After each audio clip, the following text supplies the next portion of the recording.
Bueno, recibimos, lo mostrábamos recién, también vino a saludarme por mi cumpleaños, el diputado Miguel Ángel Bases, diputado de la Unión Cívica Radical y autor además de un proyecto que en los últimos días se puso en boga, por decirlo de algún modo, por el tema del ploteo de bienes que pertenecen a los municipios o al Estado.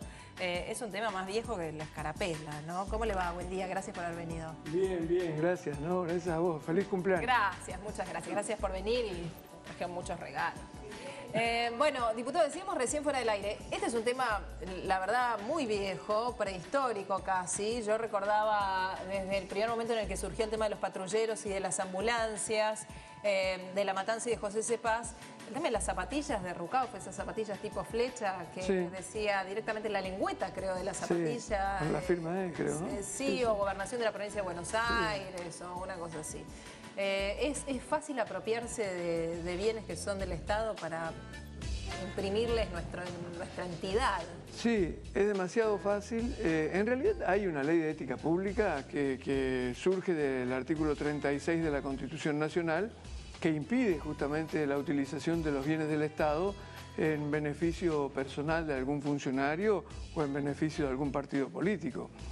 Y la verdad es que en esa ley de ética pública está casi todo dicho, pero pareciera ser que hay muchos funcionarios que no quieren entender cuál es el espíritu de la ley y entonces tenemos que avanzar en el detalle y detallar, valga la redundancia, o tipificar este tipo de irregularidades. Por eso yo presenté un proyecto vinculado con el tema y hay otros proyectos en la Cámara también vinculados con este tema que tienen como objetivo principal impedir que los funcionarios terminen utilizando los bienes del Estado en beneficio de su publicidad política, claro. Sí. Y la verdad es que esto es un tema peligroso porque alguien podrá decir, bueno, el ploteo de una ambulancia o el ploteo de un patrullero no es tan grave. El tema es que esto no se limita a eso, se limita a terminar utilizando importantísimas cantidades de recursos en función de la campaña política del gobernador, de algún intendente, recursos que en definitiva se le terminan quitando a la sociedad y que deberían estar destinados, obviamente, a resolver problemas que en general incluso son problemas que padecen los sectores más vulnerables de la población, ¿no? Es mucho más fácil igual hacerlo en un municipio todavía, además, más allá de una provincia, es más fácil en un municipio. Bueno, recuerdo la campaña de Cristina, de hecho, que la tenemos ayer nomás, no había ni forma de compararse de los partidos que le seguían en capacidad de recursos que con la campaña que se podía hacer desde el propio Estado. Sí, claro, efectivamente. Y además, yo creo que primero se instala una situación de desigualdad, efectivamente, como vos decís, Nuria, una situación de desigualdad. Los partidos políticos que no están en el poder tienen una situación muy difícil para competir. Pero bueno, lo más grave no es la realidad de los partidos políticos, sino cuánto le cuesta esto al Estado, cuánto le cuesta, que realmente le cuesta mucho. Y además incluso yo diría que hasta tiene que ver con una cuestión de la necesidad de exacerbar el culto a la personalidad. Sí. Que la verdad que es un tema que está absolutamente reñido con los principios de la República y la democracia. Los dirigentes políticos, los funcionarios, los intendentes, los gobernadores, no están para creerse que son superhéroes, personas por sobre el común de la gente. Al contrario, son servidores públicos que están ahí justamente para cumplir con un mandato, ¿no? A veces se olvidan. Vos hablabas recién del individualismo, Pablo, justamente. Sí, pero además esto tiene un antecedente histórico muy potente. Y es que esto, no, yo te lo decía la semana pasada, esto no empezó ahora, viene del año 45. El peronismo siempre utilizó el culto a la personalidad como parte de la liturgia proselitista. Y creo que la mayor grosería en este sentido fue ponerle a la provincia del Chaco el nombre de Eva Perón y a la provincia de La Pampa el nombre de Perón cuando estaban gobernando Perón y Evita. O sea, a una provincia le pusieron el nombre, ¿entendés? Claro. Le cambiaron el nombre a dos provincias, mucha gente no sabe esto. Entonces, a partir de ahí, para el peronismo es una cosa normal. La pregunta que te quiero hacer es, si pensás que el peronismo te va a aprobar una ley así, un proyecto que prohíba utilizar... Sí, que al peronismo le encanta, es el primero de los partidos. Está en su esencia. Claro. Sí, no, creo que no lo va a aprobar. Creo que vamos a tener que dar un debate. Creo que el peronismo también tiene que entender que se tiene que modernizar desde ese punto de vista, que se tiene que democratizar desde ese punto de vista. Y coincido con vos, Pablo, yo creo que una de las grandes desviaciones que lamentablemente tiene el peronismo es justamente ese culto a la personalidad, que se empezó a dar a partir del culto a la persona de Perón, pero que después incluso lo hicieron extensivo en todos lados, porque la verdad es que después cada intendente pretende justamente que en su municipio él tener el mismo funcionamiento, ¿no? Ahora, diputado, ¿qué es lo que hay que modificar de la Ley de Ética Pública? Que en esto consiste el proyecto. ¿Qué es lo que hoy, o sea, hoy está habilitado esto porque la Ley de Ética Pública no lo prohíbe de algún modo? ¿Qué es la introducción que se le hace? Bueno, en el proyecto nuestro lo que hacemos es prohibir taxativamente la utilización de nombres, de apellidos, nombres, sí, de nombres personales o de partidos políticos, bueno, el grabado, la exhibición de esos nombres en cualquier bien mueble o inmueble del Estado. Ajá. Y prohibir también la denominación de programas o planes de gobierno con nombres personales o de partidos políticos. Ajá. Y prohibirlo en los carteles de obra, en todas estas cuestiones. Ajá.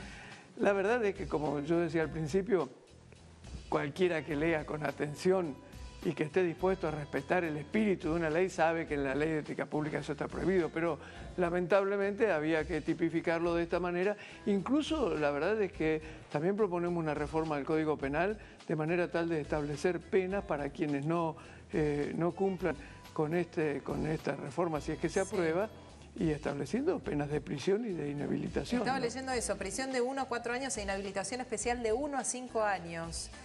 Para el funcionario público que abusando de su cargo utilice los bienes muebles o inmuebles del Estado para realizar publicidad política en beneficio personal, ¿no? Sí. Decía también que es difícil que se apruebe o que la discusión que se dé se va a ser... No, o si no le van a encontrar una vuelta de un relativismo, como pasó... Porque esto arranca con el tema de Verónica Magario, sí, que le pone su nombre a los patrulleros. Realmente una cosa, un sinsentido tan grande que hasta ella tuvo que admitir que no tenía sentido. Claro. En una admisión a medias donde dijo, bueno, a lo mejor estuvo bien, pero a lo mejor no estuvo mal, es una cosa así, ¿no? Creo que primero la razón política por la que lo hizo esto Verónica Magario es para posicionarse como candidata probable en la provincia, claro, frente a Cristina Kirchner, quien no sería candidata e iría ella. Entonces es esa campaña la que está haciendo. Sí, pero curioso fue el argumento que utilizó, que mandó a decir, tiene un jefe de gabinete ella. La primera reacción fue decir... no, bueno, es lo mismo que en la folletería que se suele hacer esto de poner los nombres de los funcionarios en las obras públicas, ¿no? Y ahí te van a usar este argumento, te van a decir las placas, esas placas que se hacen cuando se inaugura un hospital, sí, se pone presidente fulano, claro, ministro mengano, ¿no? El intendente tal y cual, está en todos lados, en todos los edificios públicos. Sí. Entonces te van a decir, se pueden poner los nombres para firmar una obra, ¿por qué no se va a poder firmar un patrullero? Sí. Yo creo que incluso hasta lo de las placas se podría cuestionar, ¿no? Uno podría poner que en definitiva tal edificio, en la placa podría decir fue inaugurado de tal año a tal año, sí, claro, sin poner el nombre de los intendentes, de los gobernadores, porque en definitiva ni los intendentes ni los gobernadores lo hicieron con recursos propios, lo hicieron con los recursos de la sociedad y están para hacerlo, es decir, sí, que no han hecho más que cumplir con su obligación. Y te doy un argumento más. El tema de las placas, el problema es que vos inaugurás una obra que a veces empezó el gobierno anterior. Claro. Entonces, ¿por qué la vas a firmar vos si la empezó el gobierno anterior? Sí, sí, claro, sí, efectivamente. Claro. Es un argumento fuerte ese, sí es así. Diputado, no lo quiero despedir, necesito hacerle una pregunta más que tiene que ver con el tema del momento, que es el tema de Lustó y la situación de los radicales para con Lustó. ¿Hay lugar para Lustó en la política argentina? ¿Está más solo que Kung Fu y es personalista al mango, como decía Pablo recién? Yo creo que, a ver, lugar para la política argentina debe haber, porque debe haber lugar para todos. Me parece que es un tema que tiene que resolver Cambiemos de la Ciudad de Buenos Aires. Ahí hay una confrontación importante entre el PRO y Lustó. Y el radicalismo en realidad hay un sector del radicalismo que apoya decididamente la candidatura de Lustó porque ya participó la construcción política que a él lo llevó de candidato, que es ECO, y ese sector está, digamos, ese es el oficialismo partidario a la capital federal. ¿Pero ECO pertenece a Cambiemos o no? No. Hoy, ¿Y entonces ECO, por qué va a haber internas con ECO en Cambiemos? Claro, ese es el reclamo que hace ECO y que hace el propio Lustó, digamos, que lo habiliten dentro de Cambiemos, que le den la incorporación a Cambiemos para poder ir a las primarias abiertas dentro de Cambiemos. La decisión del PRO es justamente hasta acá, ha sido la contraria, digamos. Dice, no, bueno, no tiene la idea de abrir Cambiemos a la participación de ECO.